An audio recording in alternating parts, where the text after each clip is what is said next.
Nimeni nu tie cu adevărat. Ce s-a întâmplat în acea casă? Polia a spus că a fost o halucinație. Vecinii au spus că a fost nebunie. Dar eu am văzut. Jur. Am văzut cum s-a micat. Noaptea, când încerc să adorm, încă îi aud vocea. O voce de lemn, care zgârie cerea. Obțin minciuni cu un accent de copil. Cai cum ar râde de mine. Totul a început în rodupa miaz ploioas.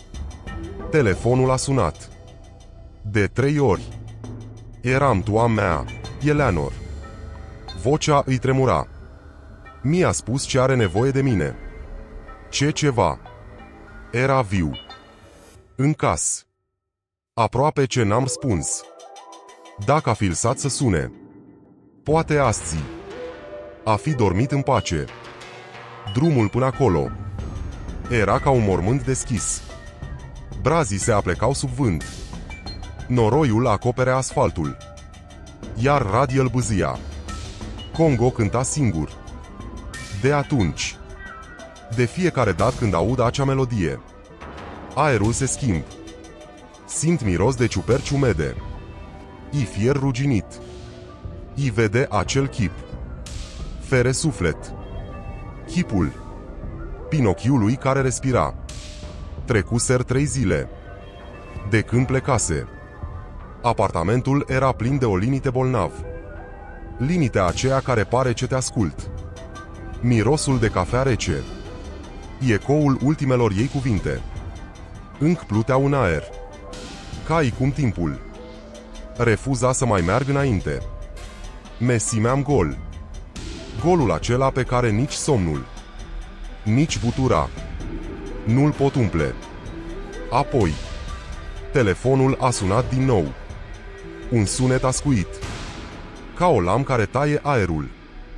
La celălalt capt, vocea amtui Eleanor. Slab, tremurând, aproape copilreasc. Am nevoie de tine. S-a întors. Înainte să pot întreba cine. Apelul s-a întrerupt. Ploaia a început să bată în geamuri. Grea. Neîntrerupt. Dintr-un motiv pe care nici acum nu-l neleg. Mai am luat cheile. I-am plecat. Cu fiecare fulger. Geamul Mainii îmi arta chipul. Obosit. Diferit. Ceva era greit.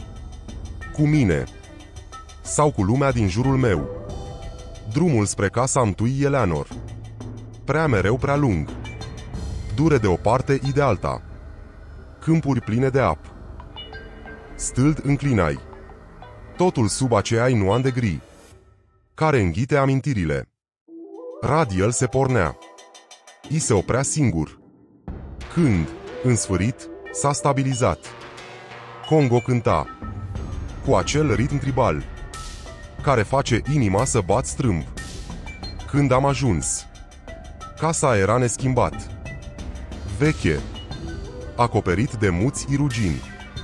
Ferestrele acoperite de pânze de pianjen, care se legnau ca niște vluri de doliu. Poarta care întotdeauna scârâia era larg deschis. Asta m-a făcut să mă opresc. Eleanor nu lăsa niciodată poarta deschis. Spunea ce se teme de ceva care triete acolo afară. Am coborât din main. Noroiul a înghițit sunetul pailor mei. Vântul aducea miros de lemn ud. Vin acru. I ciuperci. Un miros pe care corpul îl respinge instinctiv. Dar am mers mai departe. Când am atins clana ruginit, am simțit ce scufund mâna într-un trup mort. Rece. Umed. Ferevia. Scârâitul uii.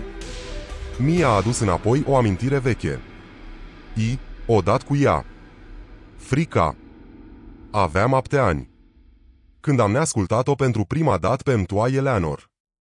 Îmi spunea mereu să nu cobor niciodată în pivnii. Acolo jos triete întunericul. Spunea zâmbind, dar cu ochi care nu zâmbeau deloc. Dar copiii sunt curioi. I-am coborât. Scara scâria sub paii mei, ca niște dinii care tremurau. Aerul era dens, greu, mirosea alcool, mucegai, rugin, i ceva dulce, aproape putred.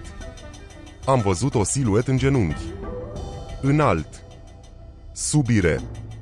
Prul îi acoperea faa. Tremura. Am crezut că e un monstru. Când s-a întors, am văzut ce era ea. Mtua Eleanor. Ochii adâncii, roi. Faaptat de lacrimii vin. Murmura ceva, ce suna ca o cerere de iertare. Am fugit, dar privirea ei a rămas în mine. I nu m-a mai părăsit niciodată. Vântul a trântit ua. I m-a adus înapoi în prezent. Am strigat-o. Niciun răspuns. Casa prea goal. Dar nu era tcut. Se auzea un sunet înfundat, ca-i cum cineva ar fi respirat. În perei. Am mers prin hol. Lumina pâlpâia. Pe mas, urme de degete în praf. Iar în col, un crucior de copil. Vechi, dar curat. Prea curat. Am deschis ua buctriei.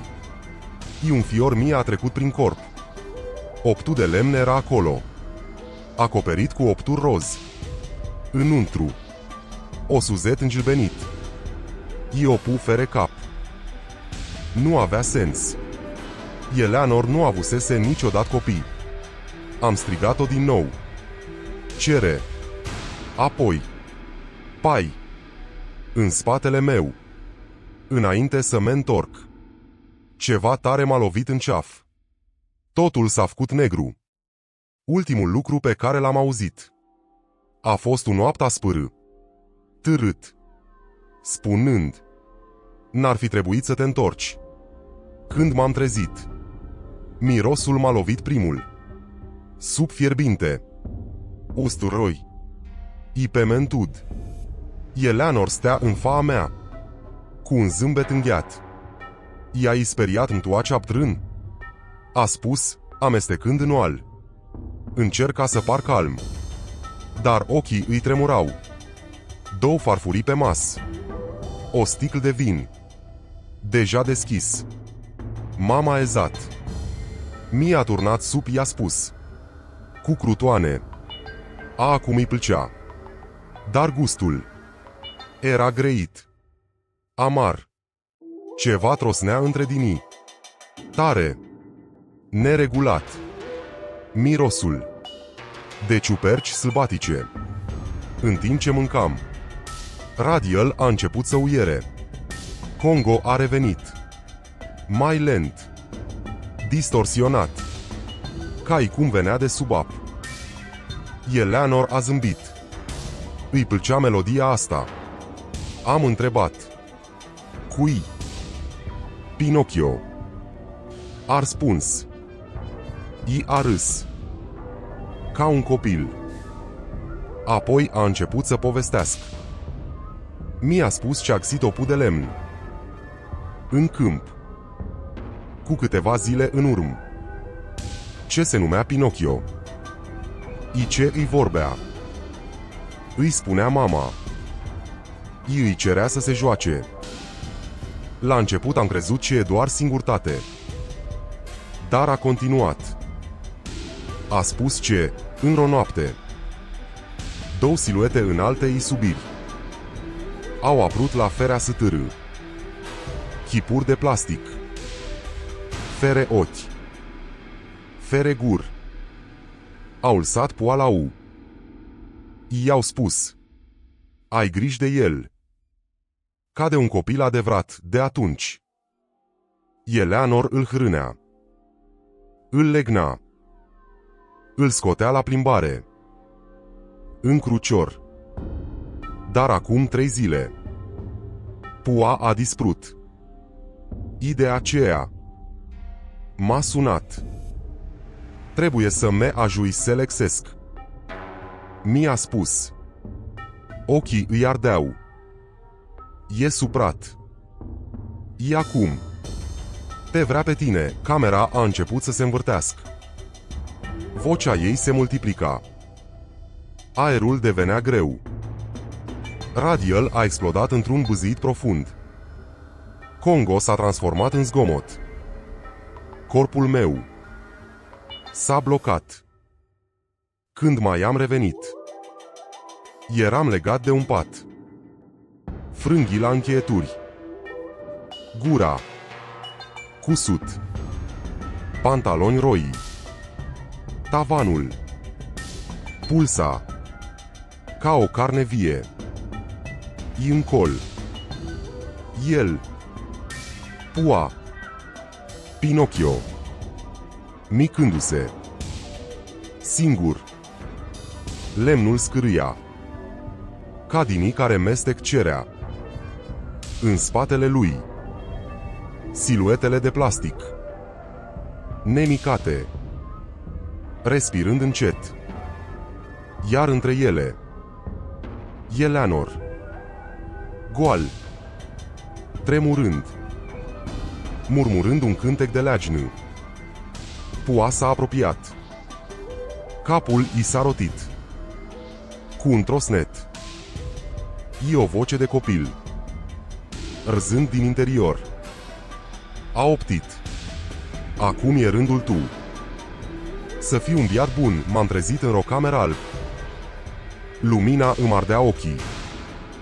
O asistent spunea ceva. Despre intoxicaie. Ciuperci halucinogene. Sup. Au spus ce au xit-o pe Eleanor incontinent. În buctrie. Ptuul cruciorul. Distruse. Dar poliitii. Au menționat un detaliu.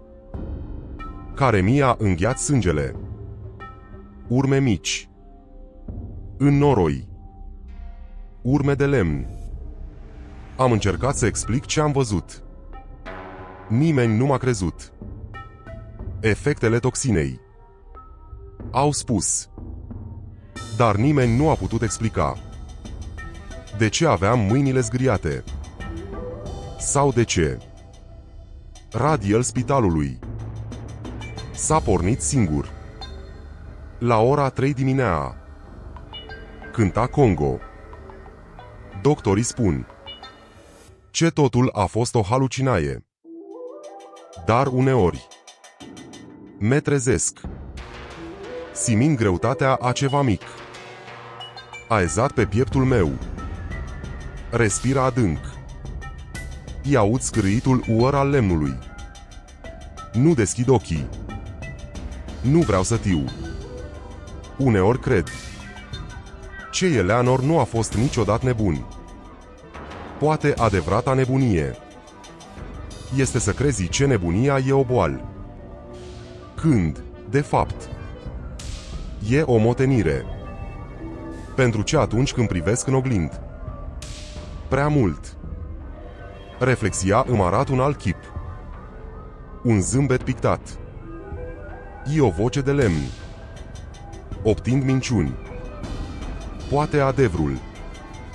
N-a fost niciodată în casa întui Eleanor. Poate ceea ce s-a micat. În acea noapte. E în mine. Uneori me trezesc. Simind ce cineva sete. La marginea patului. Podeaua scârâie. Aerul miroase a mucegai.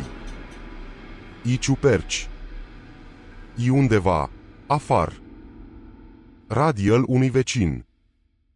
Începe să cânte Congo. Tiu ce am văzut. I dac în noapte. Auzi o voce de copil. Optindu-i numele. În întuneric. Nu răspunde. Apas pe like. Abonează-te la canal. I spune-ne în comentarii. Ce crezi ce s-a întâmplat cu adevărat? În acea casă. Doar.